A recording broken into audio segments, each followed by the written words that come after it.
ओम शांति। जून 14, 2025 मुरली। बाबा कुचंदी, मीठे बच्चे, तुम्हें अब ज्ञान का तीसरा नेत्र मिला है, इसलिए अब तुम्हारी आँख किसी में भी डूबनी नहीं चाहिए। बाबा सावधान करुछंती। ज्ञानर तृतीय नेत्र मिलगला, से आखि आमर कौथिरे न आखि डुबा अर्थ होची कौ जिनसरे आकर्षण ना व्यक्ति सहित ना कौन वस्तु ना कौन जमती कि भल लगे तो मोर इच्छा ना कि भल लगे आकर्षण तो है ना। तो जो आकर्षण अच्छी तो से हृदय आउ आसपार तेणु आकर्षण रही बुद्धिजोग कटिज। से बाबा कहते ए आखि कौटी न डुबा उचित नुह। ज्ञानर तृतीय नेत्र सब बड़े खुला रखा, से नेत्र द्वारा बाबा को ही देखा। प्रश्न है, जिन्हें पुरानी दुनिया से बेहद का वैराग्य होगा उनकी निशानी क्या होगी? वैराग्यर चिन्ह कौन होता केमती जना पड़े जा भीतर वैराग्य आसे?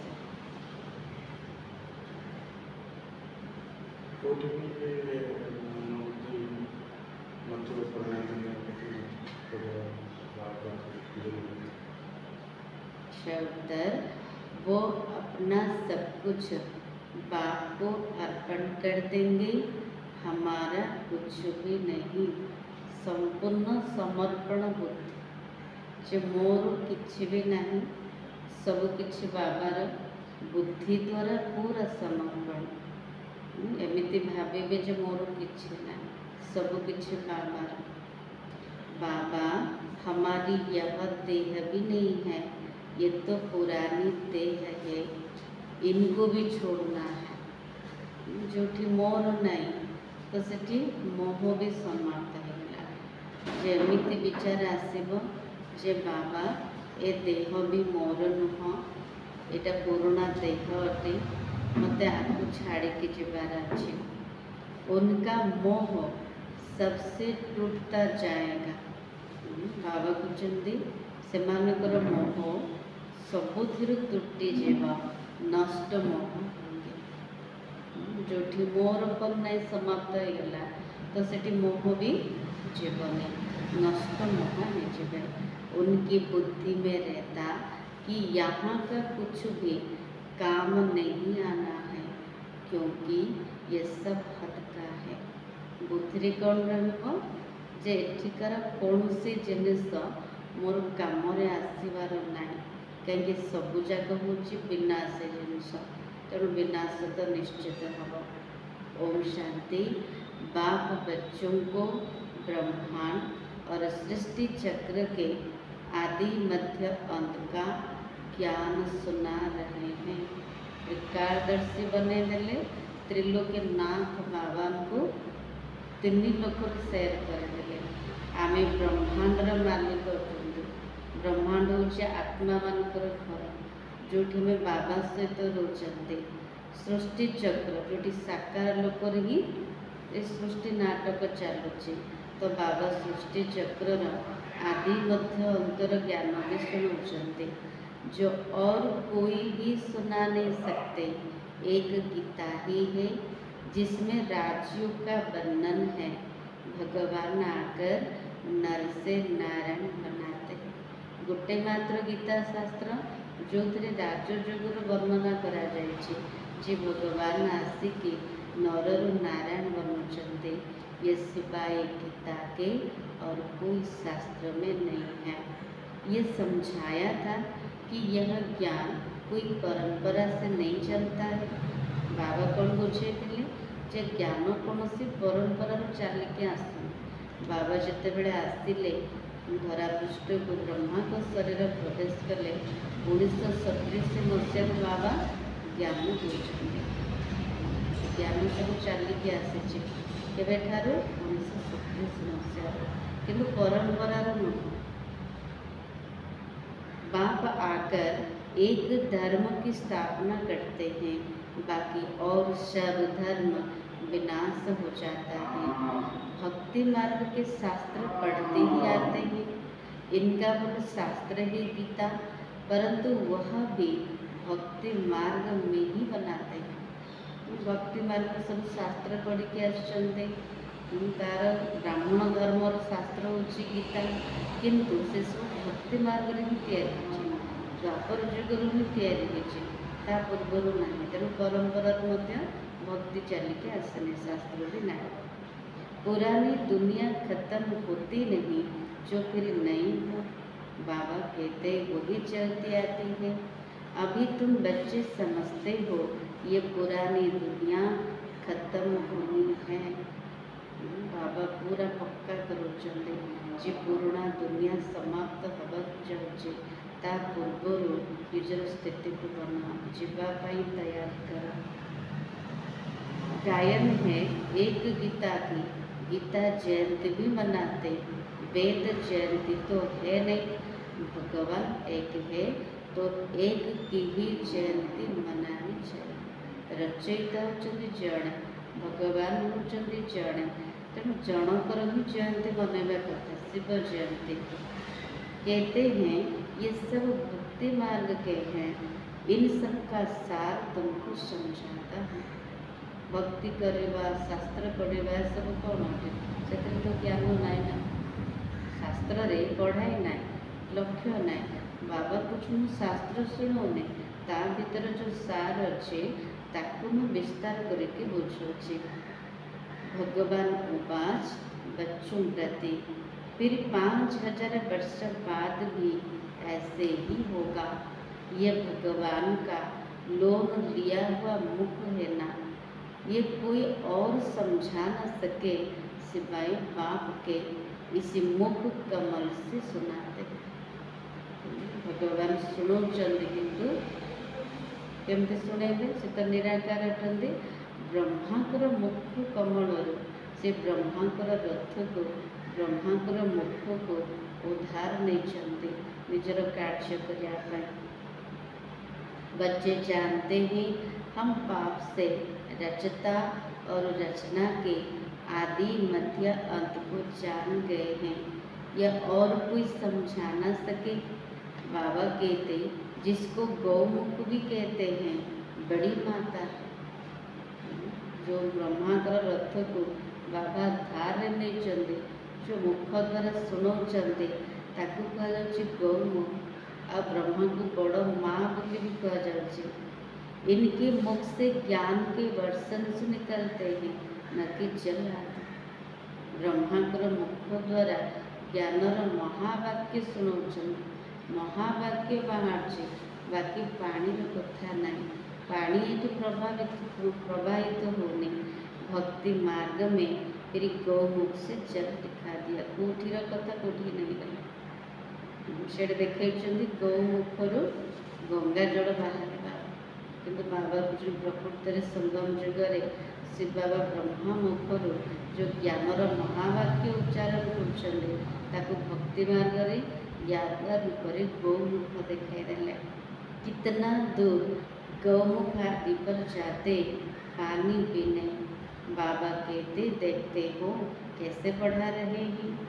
बाप कलब कलब आकर मनुष्य से देवता बनाने के लिए पढ़ाते हैं। तुम सबको यह बतलाते हो भगवान हमें पढ़ा रहे हैं। आम समस्त कथा कहते जे भगवान हमको पाठ पढ़ाते मनुष्य देवता बनाने। कहते हैं माँ मेकम याद करो तो तुम्हारे विकर्म विनाश हो जाए। बाबा कुछ केवल मत मन पकाओ तेरे तुम्हारा विकर्म विनाश हो। तुम जानते हो सतयुग में थोड़े मनुष्य होते, कलयुग में कितने ढेर मनुष्य है। बाप आकर के आदि सनातन देवी देवता धर्म की स्थापना करते हैं। हम मनुष्य से देवता बन रहे हैं, मनुष्य देवता हो जन ही नाते।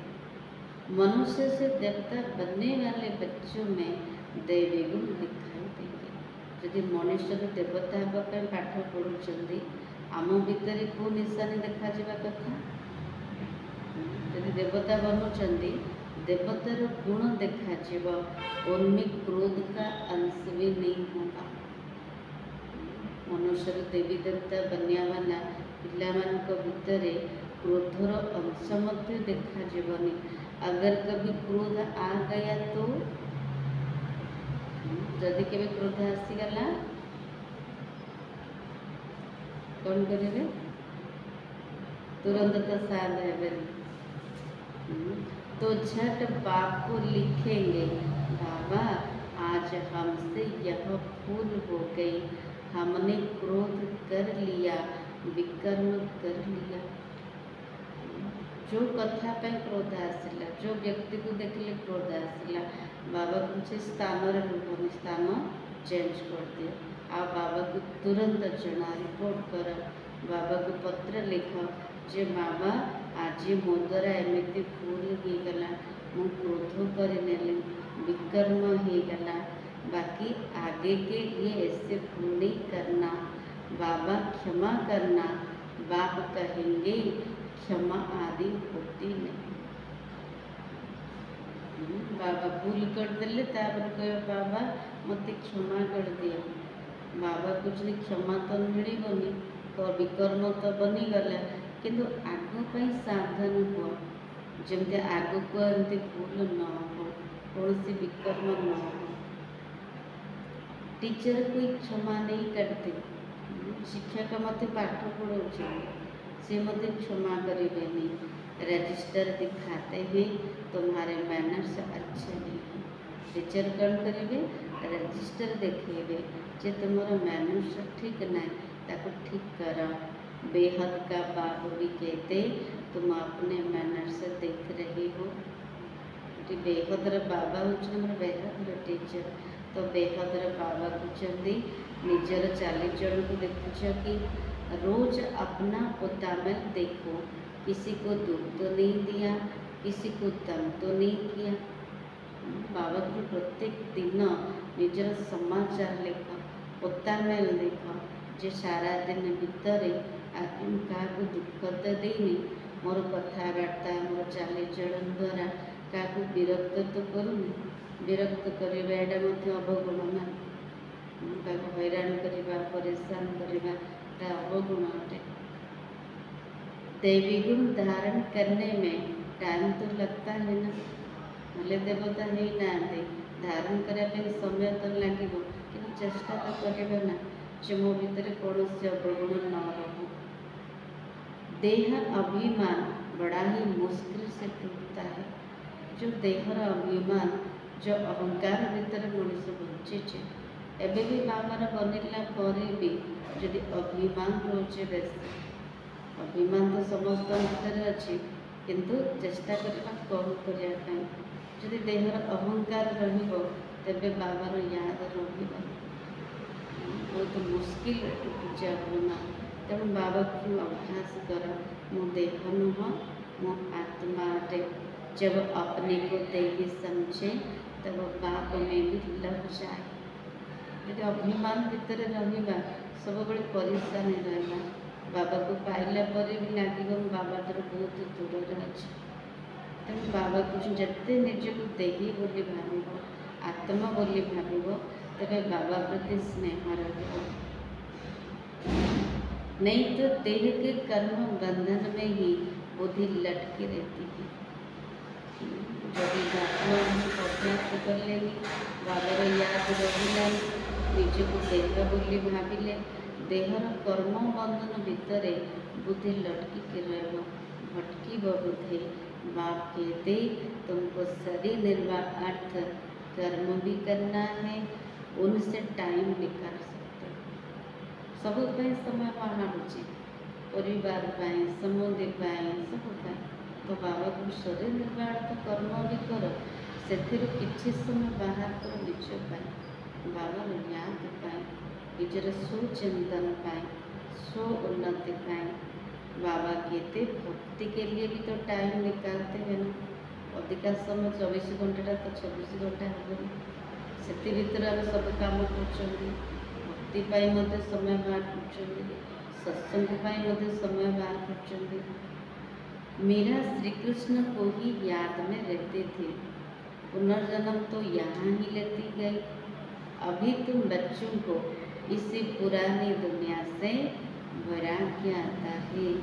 जानते हैं इसी पुरानी दुनिया में फिर पुनर्जन्म लेना ही नहीं है। पुनर्जन्म स्वर्ग रे मिलो, ए मृत्यु रे ए नरकरा पुनर्जन्म नबार नहीं। दुनिया ही खत्म हो जाती है। ये सब बातें तुम्हारी बुद्धि में है। जैसे बाबा में ज्ञान है वैसे बच्चों में भी है। ये सृष्टि का चक्र और कोई की बुद्धि में नहीं है। तुम्हारे में भी नंबर बार है। स्मृति रहती है अभी से नरक में यह अंतिम जन्म है। इनको कहा जाता है नरक। बुद्धि रे स्मृति रोची एटा हूँ मोर अंतिम जन्म। आपर मत स्वर्ग रे जन्म मिले। एठी आ जन्म नबार ना एटा हूँ रर नरक। बाबा कहते बहुत गंध है इसलिए सन्यासी लोग घर बार छूट जाते। वो हो जाती है शारीरिक बात। बहुत विकार अच्छे तेणु से सन्यासी माने सबकि छाड़ी तपस्या करने जंगल को जाऊँ। भावुं घरे रही असंभव पवित्र जीवन यापन करवा, विकार त्याग करवा। किंतु ये बाबा कुछ से सब शारीरिक कथा स्थूलता। ये किसी स्थूलता ना सबकि सूक्ष्म। तो ये सब भितर रहा सबकि करवा किंतु बुद्धि सबकि भूलवा, बुद्धि सबकि त्याग करवा। ये पुरानी छी दुनिया खत्म हुई पड़ी है। मकान पुराना होता है, नया बनकर तैयार होता तो दिल में आता है ये मकान टूट जाएगा। बाबा उदाहरण देते जमती घरटा पुराना हो जाए, नुआ घर तैयारी हो गले मनरे आसूची एवं पुराना घरटा भांगी जीव। अभी तुम बच्चे पढ़ रहे हो ना, जानते हो नई दुनिया की स्थापना हो रही है। अभी थोड़ी देर है इठे हम पाठ पढ़ुंटे नुआ दुनियार स्थापना चली आ कम समय बाकी अच्छे। बहुत बच्चे आकर पढ़ेंगे। साकार क्लास में बाबा कहते तबे तो बहुत सारा हो गला, बहुत सेंटर खुली गला। ब्राह्मण मानकर बुद्धि बहुत हो सारा। अब हमारी इसी पुरानी दुनिया से दिल नहीं लगती। बाबा कुछ ने पुराना दुनिया रे मन न लागो, दिल न लागो। कौन पे हमारा दिल कोट लगे बाबा पाखरे आ न दुनिया रे। ये कुछ भी आखिर काम में नहीं आना है। बाबा पर बार बार कृपा करूँ जे एठिकार जो भी जिनसा में देखुं केते सुंदर वस्तु हो, केते भल व्यक्ति हो, भल वस्तु हो, केते भी दामकिया होता किंतु कौन सी जिनिस आमर काम आसबार ना आम सांगरे जीवन। आत्मा जिते शरीर प्रथम छाड़देव सबकि छाड़ी जीवार अच्छे। तेणु कौन मन कौन पर लगेगा। हम यहाँ से तो जाना चाहते हैं। बाबा कौन भी मन को लगानी, कौथि मध्य आखि न लगे। एठिकार कौन से जिनिस सांगर जब जीवन सबकि छाड़ी जीवार अच्छे। तेणु कहते बाबा जीवा पूर्वर कौथि मन बुद्धि न खुश पूरा उपराम स्थित। बाबू भी कहते ये पुरानी दुनिया से दिल नहीं लगानी है। मुझ बाप को घर को याद करो तो विकर्म विनाश हो, नहीं तो बहुत सजा खाएंगे। बाबा भी पुराना दुनिया रे मन लगानी, केवल मते मन पकाओ, घर को मन पकाओ, विकर्म विनाश हम ना सजा खाया पड़ेगा, पद कमिजीव। आत्मा को पुरना लगा हुआ है। हमने 84 जन्म होंगे। अब बाप को याद करना है तब विकर्म विनाश है। गोटे मात्र चिंता आत्मा को 84 जन्म भोग कली। एवं मत बाबा की मन होगी कि विकर्म विनाश करार अच्छे। बाकी मत पर चलना है, तभी श्रेष्ठ जीवन बने। मत क्या मतर चलवर नहीं, केवल श्रीमत चलिके निजर श्रेष्ठ जीवन को बनवार अच्छे। बाप ही ऊंचते ऊंच, ये भी तुम ही जानते हो। बाप अच्छी रीति स्मृति दिलाते, वह बेहद का बाप ही ज्ञान का सागर है, वही आकर पढ़ाते। बाबा भल रूप स्मृति दौरान मन पकई दौरान, जैसे बाबा ही बेहदर पिता, सी ही ज्ञानर सागर, सी मत पाठ पढ़ुंट। बाप कहते ये पढ़ाई भी पढ़ो, शरीर निर्वाह अर्थ भी सब कुछ करो, परंतु दृष्टि होकर रहो। बाबा कुछ ने पाठ भी पढ़, शरीर निर्वाह अर्थ कर्म भी कर, सब कुछ करो, किंतु दृष्टि की रहो। बाबा मो निमित्त अटे, बाबा मो द्वारा सब करेला होचंदे बाबा, से ही सब किछि अटंदे, सब किछि बाबार। जिन बच्चों को पुरानी दुनिया से बेहद का वैराग्य होगा, वह अपना सब कुछ बाप को अर्पण कर देंगे। बाबा निशा नहीं सुनाउछंदे, कौन सुनाउछंदे बाबा? गंगा भाई कौन शुणिले? बाबा कहते जो पिलामानकर पुराना दुनिया ठार बेहदर वैराग्य थिबो, सेमाने निजर सबकिछि बाबा को अर्पण करदेले। मोरपन किछि भी रहबोनी, पूरा समाप्त। बाबा सबकिछि आपणकर, मोर किछि भी नाय, मु केवल निमित्त मात्र, हमारा कुछ भी नहीं है। एमिति भाविले, एमिति वृत्ति रहबो जे मोर किछि भी नहीं, सब किछि बाबार। बाबा हमारे यह देह भी नहीं है, ये तो पुरानी देह है, इनको भी तो छोड़ना है। सबसे मोह टूटता जाता है। जोटी मोर अच्छे से मोह रही, जदि मोर किछि भी नहीं, तेरे सबुथिरे मोह टूटीजीव सहजरे। नले मोर मोर चेते हवा, सेतिकी मोहर बंधन रे फसिबा। तेणु बाबा कहते भाव जे देहटा भी मोर नाई, एमती विचार कर, ए देहटा पुराना हो गलानी, आपको मत छाड़ी जीवार अच्छी, आपको मत सांगरे नबार नाई। यही बेहद का वैराग्य, सबुथिरु मोह तुटिबा, नष्ट मोह हवा, एटा होछि बेहदर वैराग्यर चिन्ह। हद का वैराग्य होता है ना, बुद्धि में है। हम स्वर्ग में जाकर अपने महल बनाएंगे, यहाँ का कुछ भी काम नहीं आएगा। बाबा बार बार पक्का करो, पिला माने कोउथिरे मध्य फसनी, एठिकार कौन से जिनिस सांगरे जीवन किछि भी काम रे आसीबनी, सब विनाश से जीव। तुम अभी हद से निकल बेहद में जाते हो। बाबा कहते अभी और कोई में भी आंख नहीं डूबती है। ज्ञानर तृतीय नेत्र पूरा खुला रखा। बार बार बाबा को देखिए, बाबा मत और किसी देखिबार ना, स्थूलता भितर मत फसबार ना।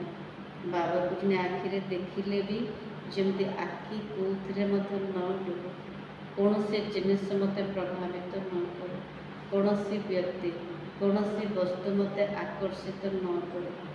अब तो अपने घर जाना है ना, किसी भी सांगर जीवन सब छाड़ी मत घर को जीवार अच्छे। कल्लब बाबा आकर हमको पढ़ाए, फिर साथ ले जाते। तुम्हारे लिए ये कोई नई पढ़ाई नहीं है। सारी दुनिया में कितने ढेर मनुष्य हैं, परंतु तुम थोड़ी ही जानते हो, थोड़े ही जानते हो। आहिस्ते आहिस्ते ब्राह्मणों का झाड़ बुद्धि को पाता रहता है। एवं तो ब्राह्मण मन को वृक्षा केते बड़ हो सारा। ड्रामा प्लान अनुसार स्थापना होनी ही है।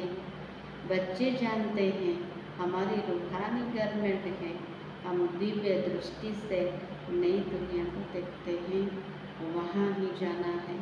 दिव्य दृष्टि द्वारा, दिव्य बुद्धि द्वारा आम नुआ दुनिया को स्पष्ट रूप से देखी पार्टी, सेठिकी मत जीवार अच्छे। एमती स्मृति रहो, भगवान भी एक है, वही पढ़ाने वाला है, राज्य को बाप ने ही सिखलाया था। भगवान होचंदी जड़े से ही हमको पाठ पढ़ुचंदी, सी हमको राजयोग शिखे। उस समय लड़ाई भी बराबर लगी थी। अनेक धर्म का विनाश, एक धर्म की स्थापना हुई थी। से समय लड़ाई मध्य लगी, अनेक धर्मर विनाश, गोटे धर्म स्थापना होता। तुम भी वही हो, हमें भी सही आत्म दे। कलप कलप तुम पढ़ते आए हो, वर्षा लेते आए हो। एमती कल्प कल्प में पाठ पढ़ुचंदी, बाबा ठार संपत्ति नौचंदी। पुरुषार्थ हरे को अपना करना किए क्या कर बाबा तुम समस्ते निज निजर पुरुषार्थ कर, निजपाई निजे कर। यह बेहद की पढ़ाई है, यह शिक्षा कोई मनुष्य मात्र दे न सके। बेहदर शिक्षक बेहदर पाठ पढ़ुचंते, तेणु शिक्षा कौन मनीष दे पारे। बाप ने श्याम और सुंदर का भी राज समझाया। तुम भी समझते हो अभी हम सुंदर बन रहे हैं। पहले श्याम थे, श्री कृष्ण कोई अकेला थोड़ी था, सारी राजधानी थी ना। श्री कृष्ण केवल जोड़े नथिले, पूरा राजधानी थिला। अभी तुम समझते हो हम नरकवासी से स्वर्गवासी बन रहे हैं। बुद्धि सब सारा स्मृति रहार अच्छे। एवं आम पुरुषार्थ कर नरकवासी स्वर्गवासी हाँपाई। तुमको इसे नरक से नफरत आती, नरकर कौन से जिनस हमको पसंद न लगे, पूरा घृणा आस वैराग्य आस जो वर्तमान संगम जुगर अच्छे। तुम अभी पुरुषोत्तम संगम युग पर आ गए हो। ये स्मृति पूरा पक्का रो बुद्धि मुझे संगम जुगर आसीगली पुरुषोत्तम बनवाई। तेणु सब भाविबा पुरुषोत्तम संगम जुगे ब्राह्मण है। कौन सी जिनिस नरकर कली जुगर कौन सी जिनस केते सुंदर होता मत प्रभावित करें। जिते भूली जाऊँ ब्राह्मण कौन आसी मोर लक्ष्य कौन, बाबा को भूली जाऊँ, तेरे बाकी सबुत फसी जाऊँ।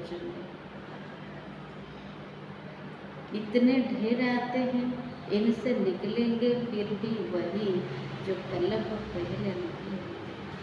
पूछापी तो बहुत आसन, किंतु ता भर के बाहर जो मैंने कल्प पूर्व बाहर थे से ही बाहर।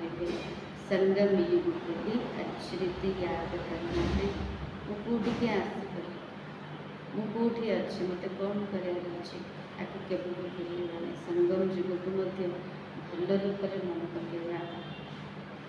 कहते हैं सब कुछ यहाँ ही है, जो सुखी है वो स्वर्ग में है, जो दुखी है वो नरक में है।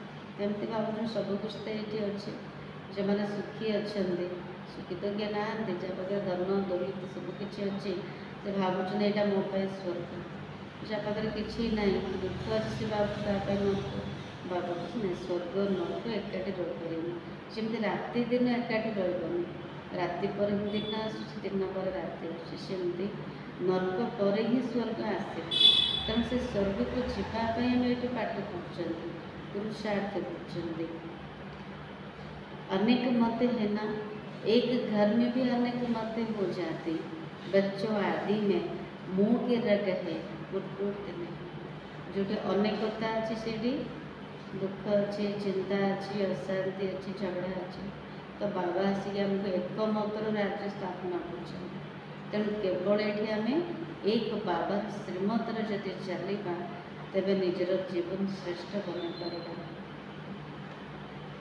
बाबा कहते पिला भितर एत स्नेह रोचे, एत मोह रोचे जे सहजरे से टूटुनी।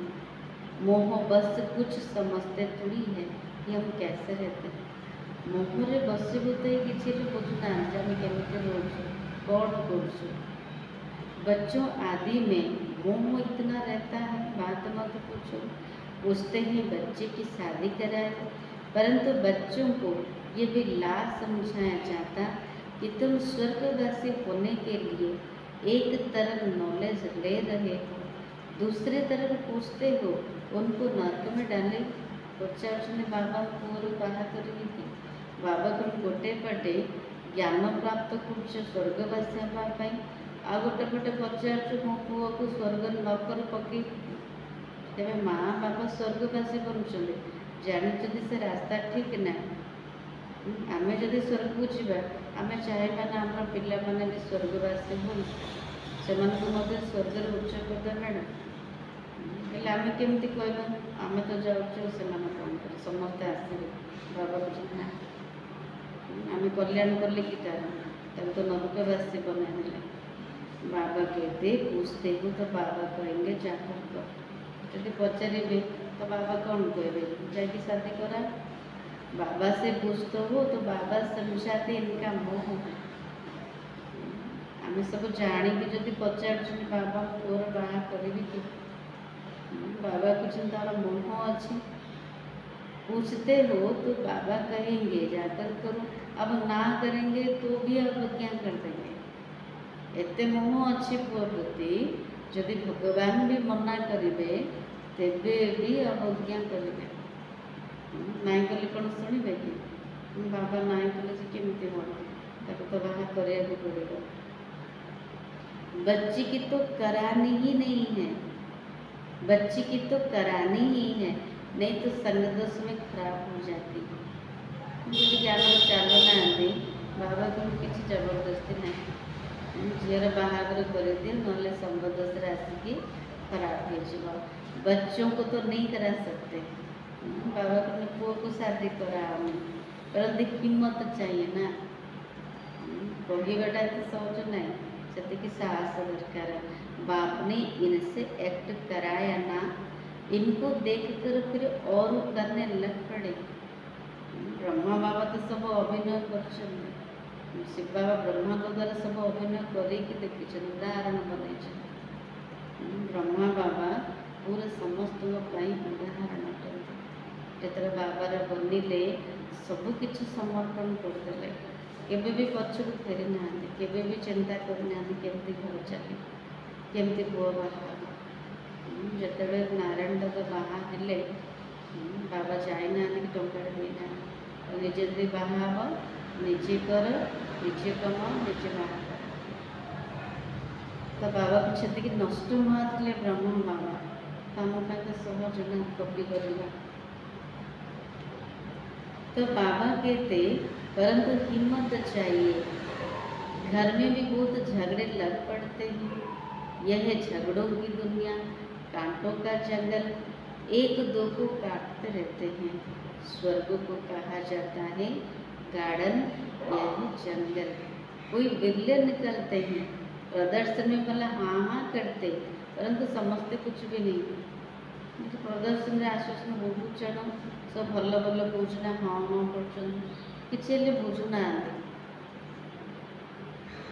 मनुष्य अपने को काटा समझते थोड़ी है इसी समय सूरत मनुष्य की बल है परंतु सीरत बंदर से बदतर वर्तमान समय चेहराटा मनीष भाया किंतु चरित्र माकड़ ठार खराब तो बाबा कहते अगर नहीं समझते तो फिर भगा देना चाहिए वो तो बुझौन जब बुझे से बाबा को बाहर कर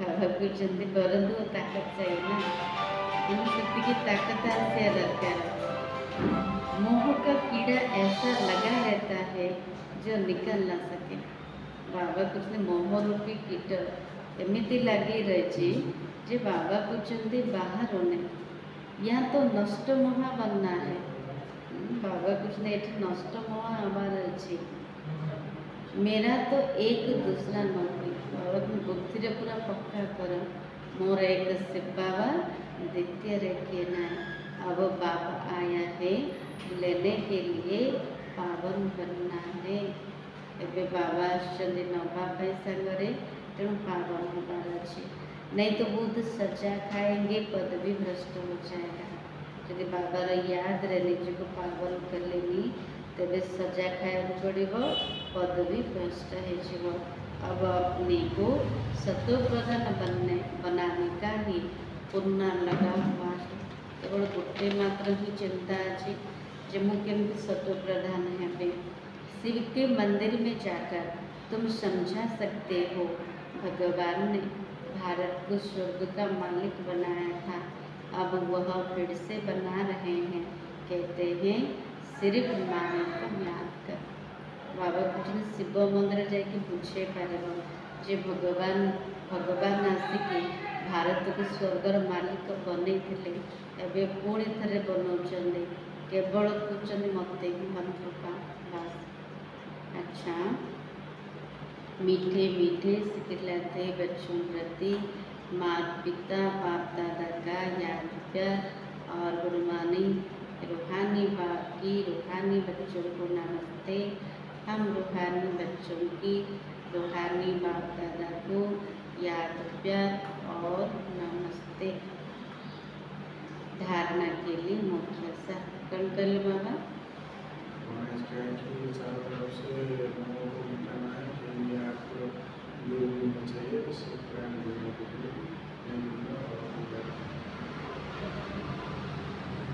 धारणा 5 पॉइंट। इसी पुरानी दुनिया से बेहद का वैरागी बन अपना सब कुछ अर्पण कर देना है। ये पुराना दुनिया रू बेहदर वैराग्य बनिकी निजर सबू किछि अर्पण कर देना, हमारा कुछ भी नहीं। एमती वृद्धि मोर किछि भी ना भीतर स्थिति सबू किछि बाबा मोर किछि भी ना, मोर केवल जड़े सुपाना। ये देह भी हमारी नहीं, इनसे मोह तो नष्ट मोह बनना है। एमती विचार आसु ए देह भी मोर ना बाबा सेवा अर्थे देशंती। ए देहटा पुराना है सारा आकु मत छाड़ी जीवार अच्छे, तेणु आठार मोह तुटेकी नष्ट मोह हवा एटा हूँ बेहदर वैराग्यर निशानी। सेकेंड पॉइंट, कभी भी ऐसे की भूल नहीं करनी है जो रजिस्टर पर दाग लग जाए। बाबा कुछ कर सारा पर पश्चाताप करने को न पड़ो, तेणु आगुरी भावी चिंत करवा मुझे करुँची जहाँ करुँचे ठीक कर। बाबा कुछ एमती किसी न हो जद्वारा रजिस्टर पर दाग लगे विकर्म बनी गला आ तो करहबन तार तो सजा मिल।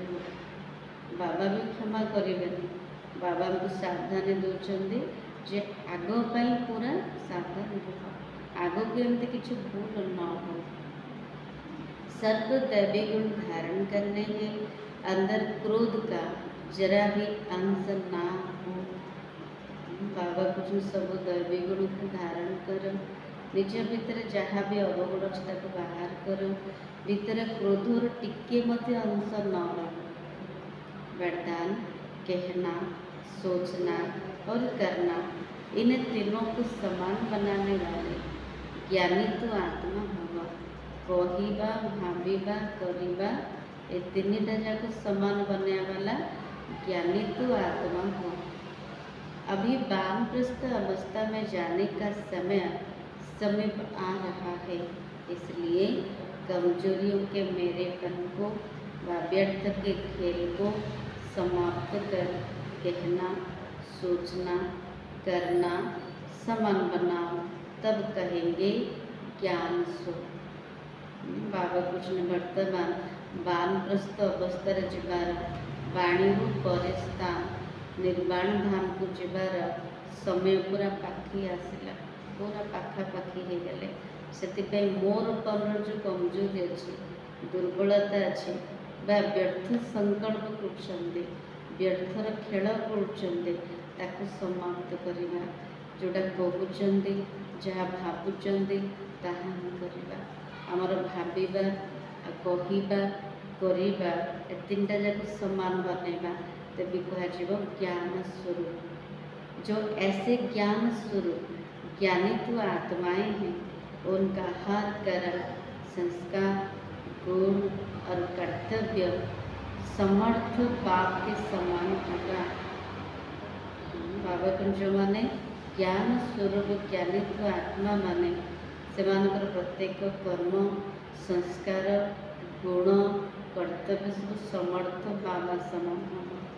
वे कभी व्यर्थ के विचित्र खेल नहीं खेल सकते। बाबा को जदि विचार कर समर्थ अच्छे आमर दृष्टि समर्थ शक्तिशाली अच्छे तेरे से माने व्यर्थर विचित्र खेल करेंगे, व्यर्थ को पूरा समाप्त करेंगे, सदा परमात्मा मिलन के खेल में बिजी रहेंगे। यदि व्यर्थर खेल करिया बिजी रहे तेरे बाबा को पाइला परे भी बाबा ठार से सुख नहीं पारे, बाबार पाखापाखि अनुभूति कर आनंदमय जीवन बीते पारे। तेणु बाबा को सब बेले परमात्मा मिलन खेल व्यस्त रुह, परमात्मा को स्नेह निजक हजे दिया। एक बाप से मिलन मनाएंगे और उनको बाप समान मनाएंगे। जिते चाहबा जब चाहबा जी चाहबा बाबा सहित मिसी पार्बा, बाबा को छूट दे बाबा तुम जिते थर चाहबा परमात्मा मिलन अनुभूति कर, अन्य मान को बाबा समान करना। स्लोगन सेवाओं का उमंग छोटी छोटी बीमारियों को मर्ज कर देता है। तेणु बाबा को सेवा बारे सब व्यस्त रुह, केवे भी फ्री रुहन, जिते मन बुद्धि आम सेवार व्यस्त रुमंग उच्छा रेवा प्रति तेरे छोट मोट कथा रोचे जो स्थूल पदर जो सान मान इच्छा रोचे ये सब आत्मार बीमारी ना, जो अभिमान आसूची अपमान फिलिंग आसूची मान सान इच्छा रोचे ये सब जो छोट मोट बीमार ये सब समाप्त हो। जदि सेवार सब बेले नशा रोचे, शोक रोचे, उमंग उत्साह रोचे, अव्यक्त सारा आत्मिक स्थिति में रहने का अभ्यास करो, अंतर्मुखी बनो। अंतर्मुखी अर्थात मुख और मन का मौन रखने वाला। अंतर्मुखी परिभाषा बाबा बुझाते, मुखर भी मन, मनर मध्य मौन। मुख का मौन तो दुनिया में भी रखते हैं, लेकिन यहाँ व्यर्थ संकट से मन का मौन होना चाहिए। मुखर मन तो दुनिया रे भी रखुचंदी, किंतु एठी बाबा कहते व्यर्थ संकल्प ठार मनर मौन होगा दरकार। मनरे मध्य विचार पूरा शुद्ध चलवा दरकार, व्यर्थ संकल्प पूरा बंद होगा दरकार, चुप होगा दरकार।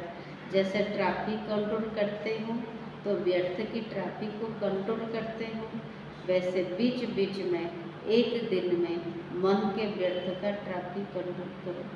जमी ट्रैफिक कंट्रोल बाजुचे ना तो आम जहाँ भी कम करमी भी अच्छा तो गोटे सेकेंड मन बुद्धि को बाबा पाखे स्थिर कर, संकल्प को स्थिर कर, सारा दिन भितर मझे मझे व्यर्थर ट्रैफिक कंट्रोल करवा।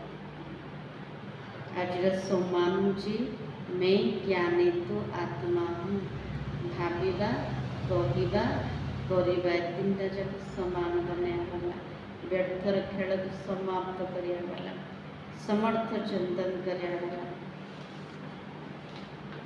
आज सार थिला तुम्हें अब ज्ञान का तीसरा नेत्र मिला है, इसलिए अब तुम्हारी आंख किसी में भी डूबनी नहीं चाहिए।